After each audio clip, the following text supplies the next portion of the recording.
நண்பர்களே, இப்பதான் செய்தியெல்லாம் பார்த்தேன் பாத்துருங்க. என்ன செல்லையும் பார்த்தேன், ரொம்ப சங்கடமா இருக்கு. ஏன்னா நம்ம அண்ணன் நகைச்சுவை நடிகர் அண்ணன் ரோபோசங்கர்னு இறந்து போயிட்டாங்க. ரொம்ப சங்கடமா இருக்கு. டாப் டோப்ல ஜிபி முத்தா வேணும், ஜிபி முத்தா வேணும்னு சொல்லி அவ்வளவு பாசமா அவ்வளவு இதா இருந்தாங்க.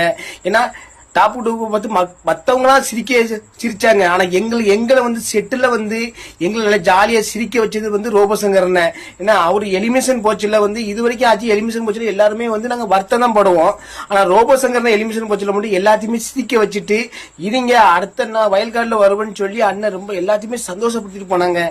அண்ணன் இறந்து போயிட்டான்னு மனசு ரொம்ப சங்கடமா இருக்கு. ஏன்னா நான் அடுத்த வயல்காலில் வரச்சில அண்ணன் கூட சமையல் பண்ணு சொல்லி நான் ரொம்ப ரொம்ப ரொம்ப ரொம்ப ஆசைப்பட்டேன். ஏன்னா நானும் அப்போ சமையல் பண்ண ரொம்ப ஆசைப்பட்டேன். அவரு ரோபோசங்கரனும் ஜிபி முத்தா வேணும்னு சொல்லி ரொம்ப ஆசைப்பட்டாங்க. அண்ணன் இறந்து போயிட்டாங்க. அது போக அவங்க குடும்பத்து இது இழப்பு அவங்க குடும்பத்துல மிகப்பெரிய இழப்பு.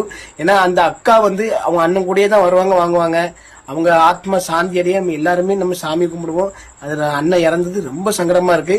இந்த நகைச்சுவை நடிகர்கள் இப்படி ஒவ்வொரு ஆளா இறக்கச்சில நம்மளுக்கு ரொம்ப மனவழியை கொடுக்கு. ஒரு ஆத்மா சாந்தி அடைய நம்ம ஆண்டவனை கும்பிடுவோம்.